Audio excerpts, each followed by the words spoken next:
मुझे पैसों की जरूरत थी, इसलिए अपनी बीवी की नौकरी एक नाइट क्लब में लगवा दी। बीवी बहुत हसीन थी पर वो रोज आकर रोती, कहती वो गंदी जगह है, पर मैं तलाक की धमकी देता। एक दिन क्लब का मालिक मुझसे बोला अपनी बीवी को रात की सर्विस के लिए छोड़ेगा तो एक रात को लाखों मिलेंगे। तो मैं मान गया और रात छोड़ दिया। अगली सुबह बीवी और पैसे लेने गया तो क्लब में भीड़ लगा था। मुझ पर कयामत टूट पड़ी, क्योंकि तुम क्या यह रोज बरोज सब्जी मेरे सामने बनाकर रख देती हो? ले जाओ इसे, मुझे नहीं खानी यह टिंडे, मुझे ऐसे खाने की आदत नहीं है। मैंने चिल्लाकर बीवी को कहा तो वो हैरान नजरों से मुझे देखने लगी। मैं जो घर में फैली खुशबू सूंघकर बेइंतहा खुश होकर खाना खाने बैठा था, टिंडे देखकर मेरा दिल जलकर रह गया। आज बड़े जोरों की भूख लगी थी, मगर अब सारी भूख जैसे उड़ गई थी। गोश्त खत्म हो गया था। मैंने गली में से सब्जी खरीद ली। अब और क्या बनाऊं? रोज रोज। वह धीमे लहजे में बोली, आप चख कर तो देखें, बहुत मजेदार बने हैं। मैंने एक नजर प्लेट में रखे सालन पर डाली तो यह सच था कि माही के हाथ में बहुत जायका था। वह हर चीज को इस तरीके से बनाती कि खाने वाला दाद दिए बिना न रह पाता। मगर मुझे शुरू से ही अच्छा खाना खाने का शौक था। सब्जी मेरे हलक से उतरती ही न थी। मैंने नादानी तौर पर अपनी जेब पर हाथ मारा। जेब में इतने पैसे मौजूद थे कि मैं बाहर से कुछ खाने को ले आता। मेरा दिल गमो गुस्से से भरा था। जिंदगी इस मोड़ पर ले आएगी, यह कभी सोचा भी न था। मैंने एक तिरछी नजर माही पर डाली और प्लेट अपनी तरफ खिसका कर आंखें बंद करके पहला निवाला मुंह में डाला।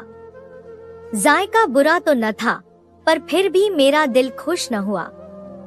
मैं बेदिली से खाना खाने लगा तो माही खुश होकर मेरे लिए पानी लेने चली गई।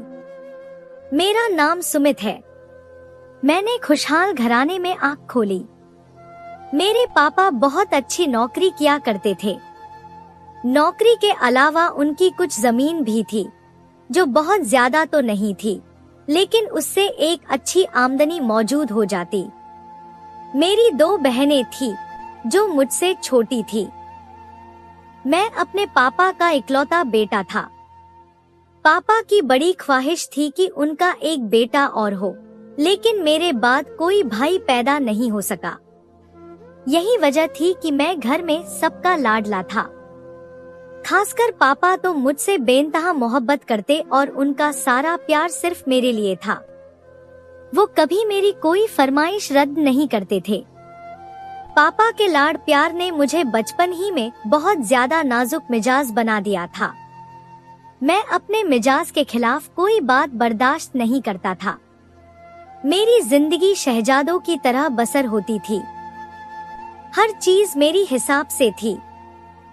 मेरे कमरे में अपना एसी और टीवी भी मौजूद था, जो मैं बहनों को भी नहीं देखने देता था। जब भी वो कोई प्रोग्राम देखने मेरे कमरे में आती तो मैं उनको डांटकर भगा देता था। मेरे अंदर बहनों से बेरुखी की आदत पापा की वजह से पैदा हुई थी। मेरे पापा बदमिजाज और गुस्से के तेज थे, लेकिन उनका गुस्सा और बदमिजाजी सिर्फ मम्मी और बहनों के लिए थी। मुझे तो वो एक लफ्ज भी ना कहते।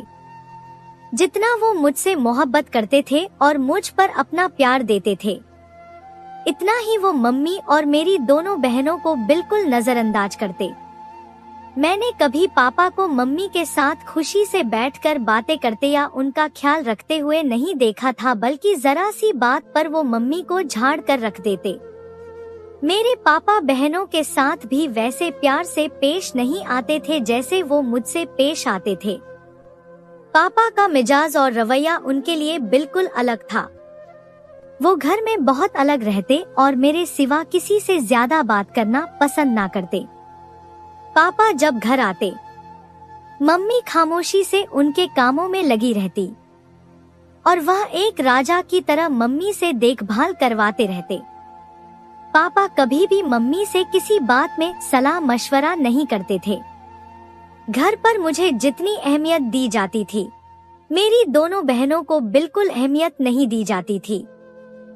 यहाँ तक कि घर में हमेशा मेरी पसंद और मर्जी का खाना बनता था, और अगर कभी मुझे खाना पसंद न आता और मैं ना खाता तो पापा की जान पर बन जाती। वह मम्मी को बुरा भला कहते और फौरन मेरे लिए बाजार से कुछ लेने के लिए निकल पड़ते। जबकि मेरी बहनें अगर कभी खाना न खाती तो पापा को कोई फर्क नहीं पड़ता था। यही वजह थी कि मुझे भी अपनी बहनों से कोई खास लगाव पैदा न हो सका। पापा मेरी हर फरमाइश पूरी करते थे और बिना कुछ कहे भी वह मेरे लिए बहुत सी चीजें लेकर आते। लेकिन उन्हें यह याद नहीं होता था कि घर में उनकी 2 बेटियां भी मौजूद हैं, जिनके लिए भी उनको कुछ न कुछ लेकर आना चाहिए। ऐसा नहीं था कि मेरी बहनें बहुत मुश्किल हालात से गुजर रही थी।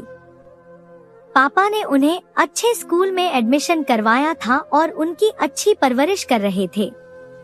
लेकिन जब भी पापा शहर से बाहर जाते तो हमेशा मुझे ही जहन में रखते और मेरे लिए ढेरों चीजें लेकर आते।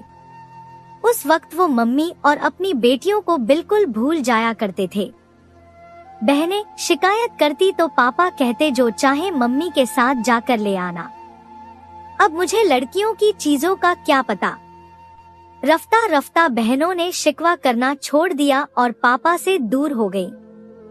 यही वजह थी कि बाप बेटी की जो मोहब्बत होती है वह हमारे घर में मौजूद थी। पापा घर आते तो मेरी बहनें अपने कमरे में चली जाती। उन्हें पापा का मम्मी को बातें सुनाना और जलील करना पसंद नहीं था। शायद यही वजह थी कि वह पापा की मौजूदगी तक अपने कमरे में रहती। मम्मी ने कई बार पापा को समझाने की कोशिश की थी कि आपका एक ही बेटा है, इतना लाड प्यार और बेवजह फरमाइशें पूरी करने से वह बिगड़ सकता है। लेकिन पापा मम्मी को कम अक्ल और जाहिल कहकर चुप करवा देते। मम्मी की रोक टोक की वजह से मेरे दिल में मम्मी के खिलाफ एक चुभन पैदा हो गई थी। मुझे ऐसा लगता था कि जैसे मम्मी मुझसे मोहब्बत नहीं करती और वो सिर्फ मेरी बहनों से मोहब्बत करती हैं। यही वजह थी कि मैं और ज्यादा पापा के करीब होता चला गया। पापा ने मुझे शहर के बेहतरीन स्कूल में एडमिशन करवाया। उस स्कूल की फीस भी काफी ज्यादा थी, जहां ज्यादातर अमीरों के बच्चे पढ़ाई करते थे। स्कूल में भी बच्चों को ज्यादातर लाड प्यार से रखा जाता। मुझे पढ़ाई लिखाई में कोई खास दिलचस्पी नहीं थी। नहीं, पापा ने मुझे कभी पढ़ने लिखने पर ज्यादा जोर दिया था। मम्मी की तो मैं सुनता ही न था। मैं हर क्लास में पास हो जाता। पापा के लिए यही काफी था। मेरी दोनों बहनें बहुत तेज थी। वह अपना ज्यादातर वक्त पढ़ाई में ही लगी रहा करती थी। पढ़ाई के अलावा वो कोई और काम न करती, न उनकी कोई दोस्त थी। पापा ने कभी स्कूल के अलावा उन्हें घर से बाहर जाने की इजाजत नहीं थी। शायद इसीलिए वह हर क्लास में अच्छे नंबरों से कामयाब हो जाती। खासकर मेरी छोटी बहन तो हर क्लास में फर्स्ट पोजीशन हासिल करती थी। बहनों के नंबर मुझसे ज्यादा आते तो मैं जल भुनकर राख हो जाता था। मेरी छोटी बहन की ट्रॉफियों से उसका कमरा सज गया था। पढ़ाई के अलावा वह और भी फील्ड में अक्सर इनाम जीत कर लाती थी। लेकिन पापा ने कभी उसे तारीफ या शाबाशी का एक लफ्ज भी न कहा था। वह हमेशा पापा की तरफ से सराहे जाने की उम्मीद में रहती थी। लेकिन पापा को घर में एक ही इंसान दिखाई देता था, जो मैं था। बचपन का वक्त बहुत जल्दी गुजर गया। मैंने 10वीं कर लिया तो पापा ने मुझे शहर के सबसे अच्छे कॉलेज में एडमिशन करवा दिया। कॉलेज में आया तो पापा ने मुझे मोबाइल भी ले दिया। इसके अलावा पापा मुझे खुला जेब खर्च देते। मैं जितने चाहे पैसे खर्च करता, कोई रोक टोक नहीं थी। कॉलेज में मेरा ज्यादातर वक्त दोस्तों के साथ घूमने और खाने पीने में ही गुजर जाता। मैं अक्सर कॉलेज से गैर हाजिर रहता। कॉलेज की पढ़ाई स्कूल से बहुत ज्यादा मुश्किल थी। किताब खोलता तो कुछ समझ ही न आती, नहीं कुछ याद होता। यही वजह थी कि मैं इम्तिहान में फेल हो गया। फेल होने से मुझे बड़ी शर्मिंदगी हुई थी, इसलिए मैंने आगे पढ़ने से साफ इनकार कर दिया। मम्मी ने मुझे समझाने की बहुत कोशिश की कि अगर फेल हो गए हो तो कोई बात नहीं, दोबारा कोशिश करो। लेकिन मैं मम्मी की कोई बात सुनता ही कहाँ था। घर में मम्मी की कभी किसी ने न सुनी थी। मुझे भी वही आदत थी। मैं भी पापा की तरह मम्मी को कम अक्ल ही समझता था। मम्मी ने 2-3 बार कहा तो पापा ने मम्मी को झिड़कते हुए कहा, चुप कर जाहिल, मेरा बेटा जो दिल चाहेगा करेगा। पापा की साइड लेने से मेरा सीना चौड़ा हो गया। मैंने माँ से कहा कि पढ़कर भी नौकरी मिलने की क्या गारंटी है। वैसे भी मुझे नौकरी करके धक्के नहीं खाने बल्कि अपना कारोबार करना है। आप देखिएगा, जब एक दिन मेरे साथ के लड़के पढ़ाई पूरी करके नौकरी तलाश करेंगे तो मैं उनको अपने पास नौकरी दूंगा। पापा खुश हो उठे और मेरी समझदारी के कायल हो गए। लेकिन कारोबार कौन सा करना चाहिए? पापा ने पूछा तो मैं सोच में पड़ गया। मैं कोई ऐसा कारोबार करना चाहता था जिसमें मुझे ज्यादा मेहनत न करनी पड़े और वह मेरे मिजाज के मुताबिक हो। इसलिए मैंने मोबाइल फोन की दुकान खोलने का सोचा। मम्मी ने पापा को बहुत समझाने की कोशिश की थी कि कारोबार के लिए मेरी उम्र अभी कम है, ऐसा न हो कि नुकसान उठाना पड़े।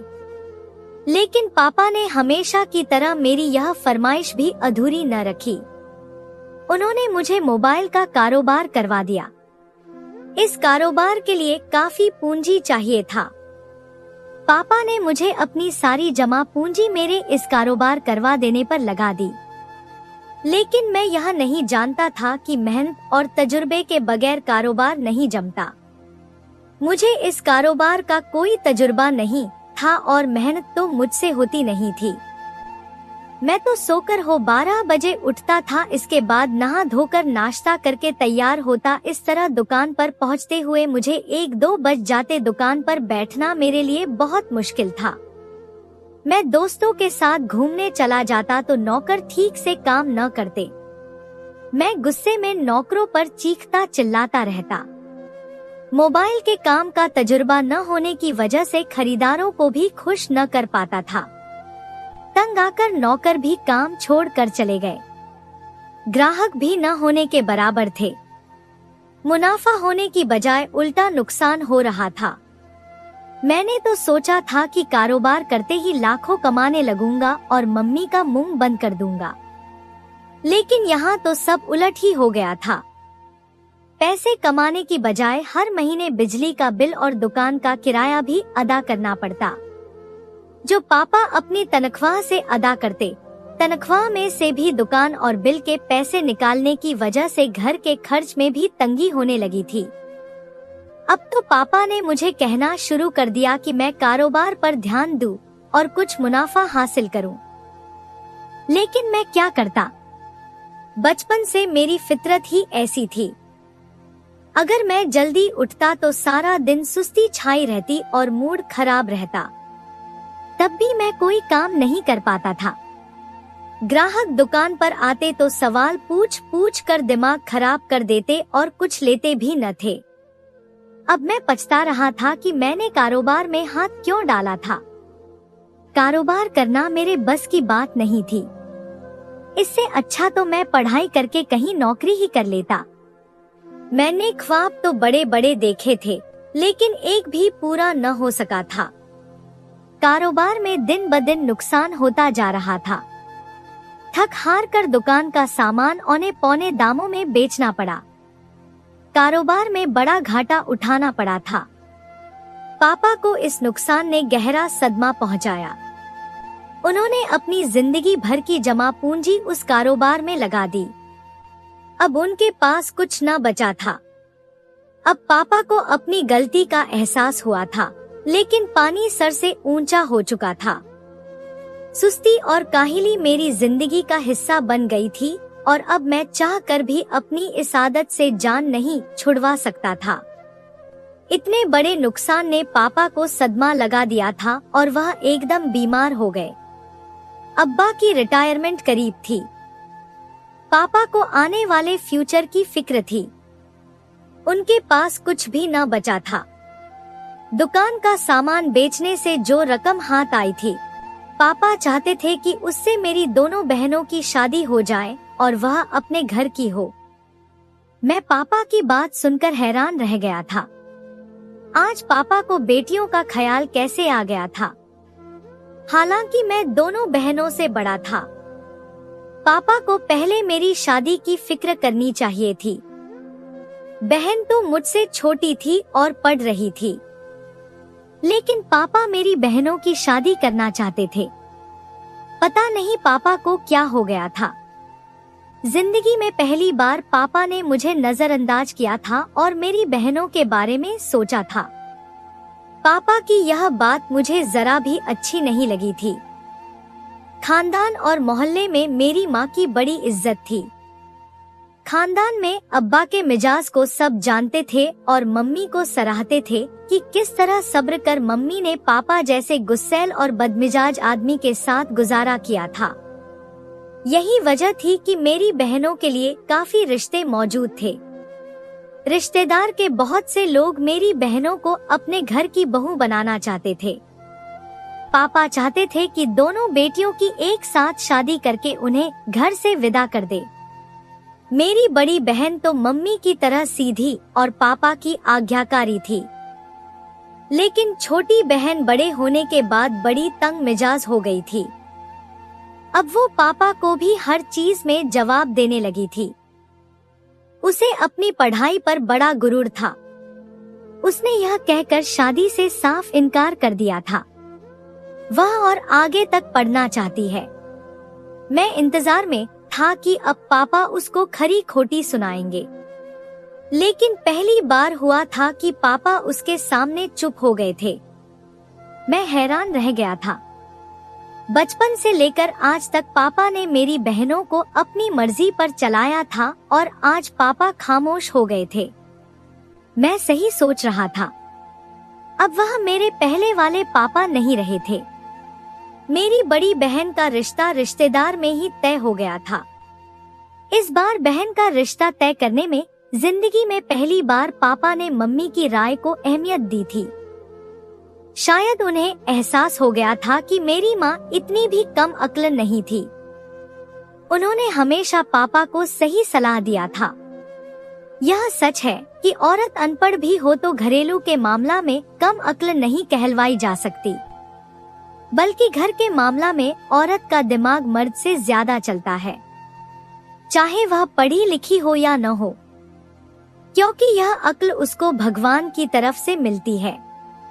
मेरी बहन की शादी ज्यादा धूमधाम से तो न हो सकी थी, लेकिन फिर भी सब तैयारियां अच्छे से हो गई थी। बहन की शादी पर मेरी नजर माही पर पड़ी थी और मेरी नजरें उस पर जम गई थी। वह बेहद खूबसूरत थी। उसके चेहरे पर एक मासूमियत और दिलकशी थी जिसने मुझे अपनी तरफ खींच लिया था। मैं बार बार उसे देखता रहा। मुझे ऐसा महसूस हो रहा था जैसे वक्त थम गया हो। उसकी हर अदा में एक खास कशिश थी जो मेरे दिल को बेकाबू कर रही थी। मैं पहली नजर में ही माही की मोहब्बत में गिरफ्तार हो गया था। मैं हैरान था कि मैंने माही को कभी पहले क्यों नहीं देखा था, जबकि वह मेरे ही रिश्तेदार की थी। खैर, हर चीज का एक सही वक्त होता है। जब मेरी शादी का वक्त आया, तभी मेरी मुलाकात माही से हुई थी। बहन की शादी के बाद मैंने पापा से अपनी शादी की बात की और माही का जिक्र किया तो वह मान गए। उन्हें कोई एतराज न था। वो खुशी खुशी माही के घरवालों से उसका हाथ मांगने के लिए तैयार थे, लेकिन मम्मी को मेरे रिश्ता ले जाने पर एतराज था। पहले कोई काम धंधा तो करो। जब लड़की वाले पूछेंगे कि लड़का कमाता कितना है तो हम क्या जवाब देंगे? मम्मी की बात पर मैं नाराज हो गया। कभी कभी तो मुझे लगता था कि मम्मी मेरी सगी माँ नहीं बल्कि सौतेली माँ है। मेरा दिल चाह रहा था कि पापा पहले की तरह मम्मी को लताड़ कर रख दे और खूब बातें सुने, लेकिन पापा भी खामोश हो गए थे और सोच नजरों से मेरी तरफ देखने लगे। पापा की साइड ना लेने पर मैं बुज़दिल हो गया था और उठकर अपने कमरे में आ गया था। कमरे में आकर मैंने सोचा तो मम्मी की बात ठीक थी। अगर माही के घर वालों को पता चलता कि मैं कोई काम नहीं करता तो शायद वो उसका रिश्ता मुझसे ना करते। माही की मोहब्बत में ही सही मैंने नौकरी की तलाश शुरू कर दी, लेकिन 10वीं फेल को नौकरी कहाँ मिलती है। जब भी नौकरी मिलती वो मेरे हिसाब की निशान ना होती और मैं इनकार कर देता। मुझे यह भी फिक्र थी इस दौरान माही की शादी कहीं और ना हो जाए। थक हार कर मैंने मम्मी को दिखाने के लिए एक मामूली सेल्समैन की नौकरी कर ली और पापा से कहा था कि जल्द ही जाकर माही के घर वालों से रिश्ते की बात करें। उस दौरान मुझे कहीं ना कहीं मजीद अच्छी नौकरी मिल ही जाएगी। पापा ने हामी भर ली। वो मम्मी को लेकर माही के घर चले गए। माही के घर वालों को इस रिश्ते पर कोई एतराज न था। वो हमारे दूर के रिश्तेदार थे, इसलिए उन्हें मेरे मिजाज और काहिलपन के बारे में भी पता न था। वो माल दौलत से भी ज्यादा मजबूत नहीं थे। यही वजह थी कि कोई रुकावट आए बगैर ही मेरी माही से शादी हो गई थी। मैं माही को पाकर बहुत खुश था। मेरे दिन रात माही के साथ बहुत अच्छे गुजर रहे थे। शादी के बाद मैं दुकान पर भी नहीं गया, बल्कि माही के साथ घूमने फिरने और खानदान में दावत खाने में लगा था। इस लापरवाही का नतीजा यह निकला कि दुकानदार ने मुझे नौकरी से ही निकाल दिया। मुझे भी कोई फर्क नहीं पड़ता था। वैसे भी यह नौकरी मैंने सिर्फ माही को हासिल करने के लिए की थी और यह नौकरी मेरे हिसाब की ना थी। मैंने घर में सबको बता दिया कि मुझे नौकरी से निकाल दिया गया है। मम्मी ने सर पकड़ लिया था। पापा भी परेशान हो गए थे। घर में आमदनी का कोई जरिया नहीं था। घर के हालात बहुत खराब हो गए थे। कर्ज लेकर गुजारा करना पड़ा था। इन हालात से पापा बहुत मायूस हो गए थे और वह बिस्तर से जा लगे थे। वह हर वक्त अपने अतीत को याद करके पछताते और मम्मी से माफी मांगते रहते। मेरी छोटी बहन प्रिया की पढ़ाई पूरी हो गई थी और उसके पढ़ाई में तेज होने की वजह से उसे यूनिवर्सिटी की तरफ से नौकरी की ऑफर भी मिल गई थी। यूं मेरी बहन को डिग्री मिलने से पहले ही नौकरी मिल गई थी और मैं ना जाने कब से धक्के खा रहा था मगर अच्छी नौकरी हासिल न कर सका था। मेरी बहन की तनख्वाह काफी अच्छी थी। घर का तमाम खर्च वही उठा रही थी और पापा का इलाज भी उसी के पैसों से हो रहा था। मैं खुश था कि मम्मी अब मुझे नौकरी ढूंढने के लिए नहीं कहेंगी। मेरी बड़ी बहन भी अक्सर आती तो पापा, मम्मी और माही के लिए बहुत से तोहफे लेकर आती थी। जिन बेटियों को पापा ने सारी जिंदगी अहमियत नहीं दी थी, मुश्किल वक्त में अब वही उनके काम आ रही थी।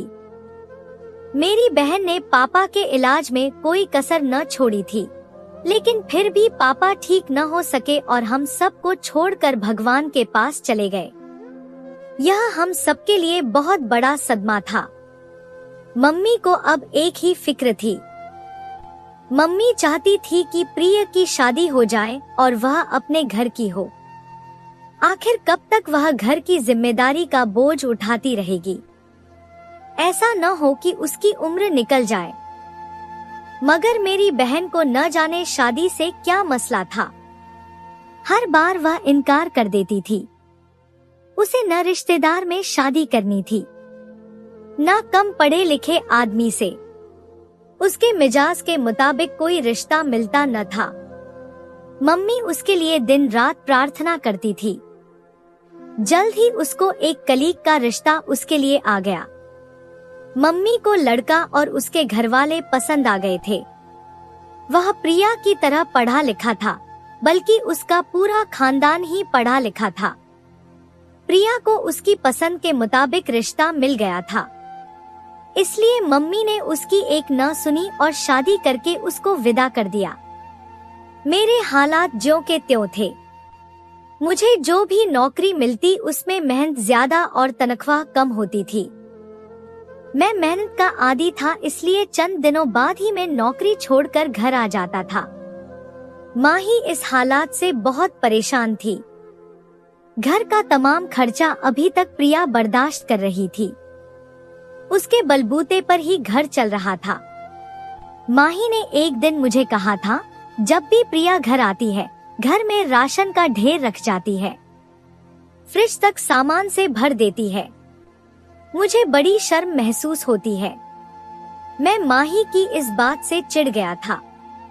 इसमें शर्मिंदा होने वाली क्या बात है? अगर माही इस घर के लिए कुछ कर रही है तो यह उसका फर्ज है। पापा ने उसकी पढ़ाई पर बहुत रुपया खर्च किया है। उसका भी फर्ज बनता है कि वो इस घर के लिए और मम्मी के लिए कुछ करे। मेरी बात सुनकर माही हैरत से मेरा मुंह ताकने लगी। शायद वह दिल में यह सोच रही थी कि फर्ज तो मेरे भी बहुत बनते थे, लेकिन मैं अपना कोई भी फर्ज पूरा करने से नाकाम था। माही की शादी को चंद महीने गुजरे थे कि एक रात मम्मी सोई तो फिर सुबह न उठी। मैं मम्मी के सिरहाने बैठकर रोता रहा। देखा मम्मी, मैं ठीक कहता था। आपको अपनी बेटियों से ज्यादा मोहब्बत थी। जभी तो उनके विदा होते ही आप मुझे छोड़कर चली गई। मैं मम्मी से शिकायतें करता रहा और रोता रहा। इस मौके पर माही ने मुझे संभाला और हौसला दिया। मम्मी के जाने के बाद घर के हालात बदतर हो गए। प्रिया ने तो अब घर आना जाना ही छोड़ दिया था। पहले वह शायद मम्मी की वजह से राशन और घर का सामान दे जाती थी ताकि मम्मी को कोई परेशानी न आए, या शायद मम्मी ने उससे कहा हो, लेकिन अब तो जैसे उसको परवाह ही नहीं थी कि उसका एक बेरोजगार भाई भी है जिसको राशन और सामान की जरूरत है। कई बार मेरे दिल में आया कि मैं प्रिया को फोन करूं और उससे कहूं कि वह पहले की तरह मेरी माली मदद करती रहे, लेकिन हर बार एक झिझक आड़े आ जाती थी। प्रिया को तो मेरे सब हालात का पता था, तब भी उसने मुझे ना पूछा था, तो मैं उसके आगे अपने हालात कैसे बयान करता। तंग आकर मैंने अपने घर के ऊपर वाला पोर्शन किराए पर चढ़ा दिया, लेकिन किराए की ज्यादातर रकम तो बिलों को अदा करने में ही निकल जाती थी। बाकी पैसों से घर का दाल दलिया चल रहा था, मगर मैं तो ऐसी आराम का आदी था। एसी के बगैर मुझे नींद नहीं आती थी। मैं अच्छे खाने खाने का शौकीन था। घर की दाल रोटी मुझे मजा न देती थी। मेरा मिजाज बिगड़ने लगा। मैं अक्सर माही पर गुस्सा करता और चीखता चिल्लाता था। मुझे लगता था कि मैं भी पापा की तरह बनता जा रहा हूँ। फर्क सिर्फ इतना था कि पापा के पास पैसों की कमी ना थी। उसके बावजूद उनका सुलूक मम्मी के साथ अच्छा ना था, लेकिन मुझे माही से बड़ी मोहब्बत थी। हालात की वजह से मैं अक्सर उस पर गुस्सा कर जाता था, लेकिन बाद में पछताता था और उससे माफी मांग लेता था। माही भी मुझे माफ कर देती थी। क्या करती, उसके पास मुझे माफ करने के अलावा और कोई रास्ता भी नहीं था।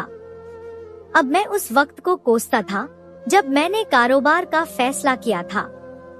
अगर जमीन और कुछ पैसा जोड़ा होता तो आज मेरे यह हालात न होते। काश पापा उस वक्त मम्मी की बात मान लेते और कारोबार में पैसे लगाने से साफ इनकार कर देते। एक दिन मैं नौकरी की तलाश में एक नाइट क्लब चला गया। मुझे वहाँ काम तो नहीं मिल सका, लेकिन उन्हें एक औरत की जरूरत थी। वो लोग अच्छी तनख्वाह देने को तैयार थे। मैंने उनसे माही के लिए बात कर ली थी। घर आकर माहिम को बताया तो वह हैरान रह गई थी। क्या नाइट क्लब की नौकरी? आप जानते भी हैं कि नौकरी अच्छी नहीं होती। क्यों? इस नौकरी में ऐसा क्या है? सिर्फ मेहमानों को जूस और पानी ही तो पिलाना है। नौकरी की टाइमिंग भी कोई ज्यादा नहीं है। शाम 4 बजे से लेकर रात 11 बजे तक की नौकरी है। मैं तुम्हें छोड़ आया करूंगा और वापस भी लाया करूंगा। नहीं, इस नौकरी के लिए मेरा दिल नहीं मानता।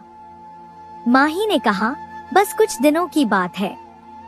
जैसे ही मुझे नौकरी मिल जाएगी, तुम फौरन यह नौकरी छोड़ देना।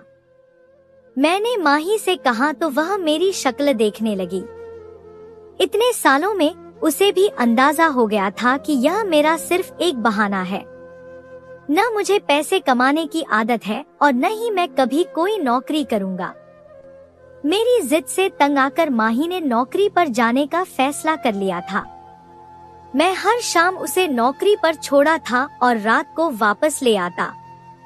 माही की तनख्वाह घर आने लगी थी तो घर का गुजारा अच्छे से चल रहा था। मैं खुश था कि हालात बेहतर हो गए थे। एक दिन में माही को लेने गया तो होटल के मैनेजर से बात हुई। उसने कहा था कि अगर माही रात की ड्यूटी करे तो लाखों का फायदा होगा। मैनेजर की बात सुनकर मेरी आंखें चमकने लगी थी। मैंने उस दिन माही को रात की ड्यूटी करने का सलाह दिया था। मेरी बात सुनकर वह चौंक गई थी। यह आप क्या कह रहे हैं? क्या आप नहीं जानते कि नाइट क्लब में रात कैसे कैसे लोग आते हैं? मैं जो नौकरी कर रही हूँ, क्या वह आपके लिए काफी नहीं है? माही ने गुस्से से कहा, मगर मेरी आंखों पर तो लालच की पट्टी बंध चुकी थी। मैंने माही को मानने की बहुत कोशिश की। जब वह ना मानी तो मैंने उसे तलाक की धमकी दी। तलाक की धमकी सुनकर वह खामोश हो गई थी और मेरी बात मान गई थी। मैं रात को 10 बजे के करीब उसको क्लब छोड़ आया था और सुबह जब वापस लेने गया तो होटल में भीड़ लगा हुआ था। मैं घबरा गया। जैसे ही अंदर जाकर देखा तो मुझ पर कयामत टूट पड़ी थी। माही बुरी तरह रो रही थी जबकि मैनेजर उसे सबके सामने डांटने में लगा था और कह रहा था कि वह अपना हिसाब लेकर चलती बने। माही मैनेजर की मिन्नतें कर रही थी कि उसे नौकरी से ना निकाले, वरना उसका पति उसे तलाक दे देगा। यह तो तुम्हें हमारे कस्टमर को थप्पड़ मारने से पहले सोचना चाहिए था। लेकिन सर, उन्होंने मेरे साथ बदतमीजी की थी। माही ने रोते हुए कहा, ऐसा भी क्या कर दिया था उसने? सिर्फ तुम्हारा हाथ ही तो पकड़ा था और तुमने थप्पड़ ही दे मारा। इस नौकरी में इतना सब तो चलता है। आज तक किसी लड़की ने ऐसी हरकत नहीं की। अगर तुम इतनी ही इज्जतदार हो तो इस नौकरी पर आई ही क्यों हो? मैनेजर ने तंजिया अंदाज में कहा। माही बहुत रो रही थी और माफी मांग रही थी। इर्द गिर्द खड़े लोग तमाशा देखने में लगे थे। मेरी बर्दाश्त की हद खत्म हो चुकी थी। बस करो, मेरी बीवी को तुम्हारी नौकरी की जरूरत नहीं है। मैंने माही का हाथ पकड़ा और उसे लेकर बाहर चला आया। मेरा खून खौल रहा था। अगर मैं कुछ देर और वहां रुकता तो शायद मैनेजर पर मेरा हाथ उठ जाता। मैं माही को लेकर घर आ गया। मैं बेहद शर्मिंदा था। मुझे तो पता ही न था कि माही को इतना कुछ बर्दाश्त करना पड़ा होगा। आज मुझे एहसास हुआ था कि मेरे बिहेवियर की वजह से मेरे घरवाले किस मुसीबत से गुजरे थे। अब चाहे मुझे मजदूरी ही क्यों न करनी पड़े, लेकिन तुम्हें घर से बाहर जाने नहीं दूंगा। मैंने माही से कहा तो वह हैरान रह गई। मैं एक कोचिंग सेंटर में बच्चों को पढ़ाने लगा। तनख्वाह कम थी लेकिन मैं इत्मीनान था क्योंकि शाम को मैं खुद भी एक कॉलेज में पढ़ रहा था। माही भी घर में बच्चों को ट्यूशन पढ़ा देती थी।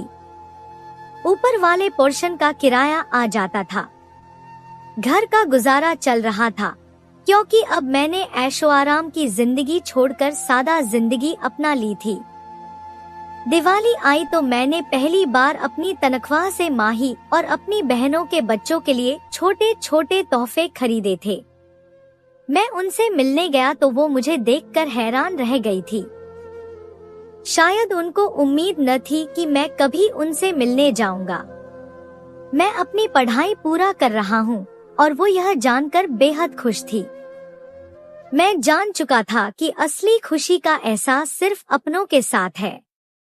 तो दोस्तों, यह थी हमारी आज की कहानी। आपको सुनकर कैसी लगी हमें कमेंट करके जरूर बताएं और हमारी वीडियो को ज्यादा से ज्यादा अपने दोस्तों में शेयर करें और हमारे चैनल को भी सब्सक्राइब कर लें ताकि आने वाली वीडियो का नोटिफिकेशन आप तक तुरंत पहुंचे। मैं मिलती हूं आपसे अगली वीडियो में, तब तक के लिए धन्यवाद।